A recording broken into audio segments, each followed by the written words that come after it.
గాంధీగిరి అందిస్తున్న flash news చదువుతున్నది దయానంద్ గాంధీ. రామగుండం నియోజకవర్గ ప్రాంతంలోకి 119 రోజుల క్రితం వచ్చిన కరోనా మహమ్మారి ప్రభుత్వ రికార్డుల్లో విశ్వసనీయంగా అందిన సమాచారం మేరకు మొత్తంగా ఈ రోజు వరకు ఇక్కడ 4683 కేసులు ఉన్నట్లుగా తెలుస్తోంది. ఇందులో చాలామంది ఈ వ్యాధి నుంచి కోలుకున్నారు. యాక్టివ్ కేసులు, కోవిడ్ మరణాలు ఉన్నాయి.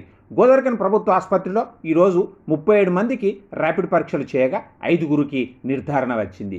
సింగరేణి రామగుండం రీజియన్లోని 2 ఏరియాల్లో ఈరోజు కరోనా ర్యాపిడ్ పరీక్షలు జరపగా RG1లో 106 మందికి గాను 4గురికి నిర్ధారణ రాగా RG2లో 21 మందికి గాను ఎవరికీ నిర్ధారణ రాలేదు.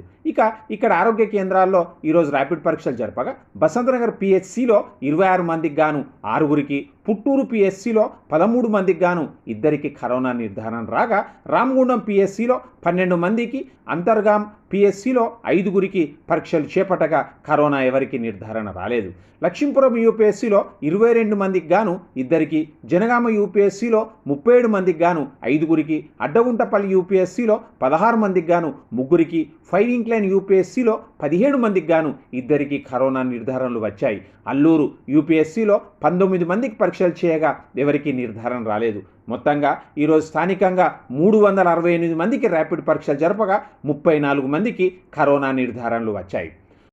దుర్గాదేవి అమ్మవారి దయతో రామగుండం ప్రజలు సుఖ సంతోషాలతో ఉండాలని రామగుండం శాసనసభ్యుడు కోరకంటి చందర్ అమ్మవారిని ఈరోజు వేడుకున్నారు. ఈరోజు ఎమ్మెల్యే తిలక్ నగర్తో తన నివాసంలో దుర్గాదేవి హోమం నిర్వహించారు. రామగుండం నియోజకవర్గంలోని ప్రజలందరికీ ఎలాంటి ఇబ్బందులు కలగకుండా దుర్గాదేవి అమ్మవారు దీవించాలని ఈ యజ్ఞంలో ఎమ్మెల్యే చందర్ కోరుకున్నారు. ఈ రోజు గాంధీగిరి వార్తలను సమర్పిస్తున్నది గోదావరిఖనిలోని విజన్ హాస్పిటల్స్. ఆరోగ్యానికి అభయం, అనారోగ్యానికి సింహస్వప్నం. విజన్ ప్రత్యేకతలు: general medicine, emergency, critical care, polytrauma, ఎముకల చికిత్స, న్యూరో సర్జరీ, పల్మనాలజీ, ఫిజియోథెరపీ. 24 గంటల వైద్య సేవలు, అనుభవజ్ఞులైన వైద్యులచే తక్కువ ఖర్చుతో సరైన వైద్యం. Vision hospitals, Lakshminagar, Godavarikhani. సంప్రదించగలరు కె విద్యాసాగర్. Phone number 7569969624. తనకు పోలీసులు అన్యాయం చేశారంటూ హైదరాబాద్ హైకోర్టు భవనం మొదటి పై అంతస్తు నుంచి ఇక్కడి మహిళా అడ్వకేట్ కవిత దూకి ఆత్మహత్య యత్నానికి పాల్పడిన ఘటనపై గోదావరిఖని పోలీసులు ఈరోజు సాయంత్రం స్పందించారు. ఈ విషయంపై 1 టౌన్ సర్కిల్ ఇన్స్పెక్టర్ పర్స రమేష్ ఓ ప్రకటన విడుదల చేశారు. సిఐ చెప్పిన ప్రకారం స్థానిక విట్టగాకు చెందిన బొమ్మరవేణి కవిత అనే మహిళను మురళి అనే వ్యక్తి పెళ్లి చేసుకుంటానని నమ్మించి మోసం చేశాడని, శారీరకంగా వాడుకున్నాడని, ప్రెగ్నెన్సీ రాగా దానిని గోదావరిఖనిలోని ఓ డాక్టర్ వద్ద ప్రెగ్నెన్సీని బలవంతంగా తీయించాడని, తన వద్ద మురళి కుటుంబ సభ్యులు 2,30,000 రూపాయలు వరకట్నం కింద తీసుకున్నారని ఆగస్టు 26వ తేదీన గోదావరిఖని 1 టౌన్ పోలీస్ స్టేషన్లో కవిత ఫిర్యాదు చేసింది. కవిత ఫిర్యాదు ప్రకారం కేసు నమోదు చేసి సెప్టెంబర్ 20న A1గా సాన మురళి గోదావరిఖని వ్యక్తిని అరెస్టు చేసి రిమాండ్ చేయడం జరిగిందని, ఇప్పటికి కూడా అతను జైల్లోనే ఉన్నాడని సిఐ రమేష్ వివరించారు. అయితే పూర్తి చర్యలు తీసుకున్నప్పటికీ న్యాయం జరగలేదంటూ తమపై ఆరోపణలు చేయడం సరికాదన్నారు. మిగతా కుటుంబ సభ్యుల వారికి ఈ కేసుతో సంబంధం ఎంతవరకు ఉందనే విషయంపై విచారణ కొనసాగిస్తున్నామని, అదేవిధంగా పీపీ న్యాయ సలహాలు తీసుకోవడం జరుగుతున్నదని సిఐ పేర్కొన్నారు. పోలీసులు నిష్పక్షపాతంగా విచారణ జరిపి బాధితులకు న్యాయం జరిగేలాగా చూస్తారని, పోలీసులు ఎల్లప్పుడూ బాధితుల పక్షాన ఉంటుందని, చట్టపరమైన విచారణ జరిపి చట్ట పరిధిలోనే నేరస్తులను శిక్ష పడేలా చూస్తామని సిఐ వివరించారు.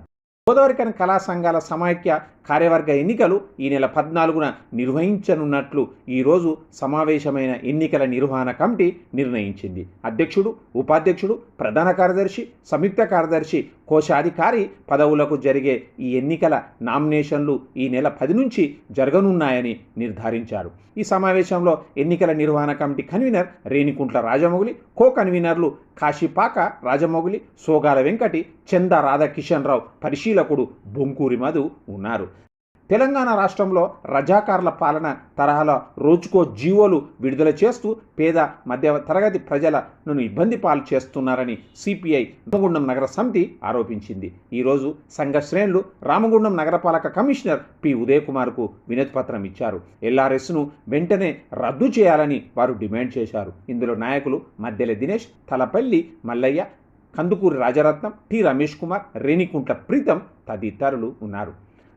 దసరా లోపు లాభాల వాటాను కార్మికులకు అందుతాయని, అలాగే మార్చిలో కోత పడిన 50% జీతాలను ఈ నెల 23న ఇవ్వనున్నట్టు టీబీజీకేఎస్ అధ్యక్షుడు బి వెంకట్రావు అన్నారు. Singareni RG3 Adriyala longwall project వద్ద గేటు మీటింగ్లో వెంకట్రావు మాట్లాడారు. ఈ సందర్భంగా పలువురు యువ కార్మికులు టీబీజీకేఎస్లో చేరారు. ఈ కార్యక్రమంలో ఏరియా ఉపాధ్యక్షుడు గౌతమ్ శంకరయ్య అధ్యక్షత వహించగా ఈ సమావేశంలో నాయకులు దేవా వెంకటేశం, ఎట్టెం కృష్ణ, పర్ష బక్కయ్య, నాయిని మల్లేష్, దేవ శ్రీనివాస్, కాంతాల కిషన్ రెడ్డి, శ్రీనివాస్, మల్లేష్, కొయ్యేడ శ్రీనివాస్ తదితరులు ఉన్నారు.